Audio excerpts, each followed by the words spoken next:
வீட்ல கிளீனிங் ஒர்க்லாம் நெறைய இருந்ததுனால, அதெல்லாம் முடிச்சுட்டு, சின்னதா ஒரு ஹேர் பேக் போட்டாச்சு. ஊற வச்ச வெந்தயம், அதோட சின்ன வெங்காயம், கருவேப்பில சேர்த்து ஊற வச்ச வெந்தய தண்ணியவே வச்சு அரைச்சுட்டேன். ஹேர் பேக் எல்லாம் போட்டுட்டு, ஹேர் வாஷும் போட்டு வந்தாச்சு.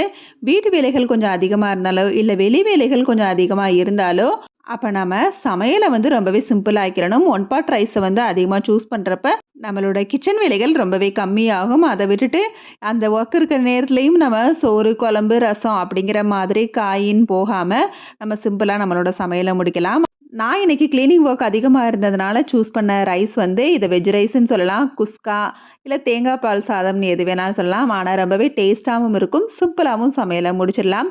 இதுக்கு நம்ம தேங்காய் பால் மட்டும் கொஞ்சம் அரைச்சு அத வந்து பால் எடுத்துட்டாலே போதும். அதோட இஞ்சி பூண்டு பேஸ்ட்டு, காரத்துக்கு பச்சை மிளகாவும், ஃப்ளேவருக்கு கரம் மசாலாவும் தான் சேர்த்துருக்கிறேன். ரொம்பவே சிம்பிளா என்னோட சமையல் இன்னைக்கு முடிச்சுட்டேன். இதுக்கு சைட் டிஷ்ஷா தேங்காய் சட்னி ரொம்பவே அட்டகாசமா இருக்கும்.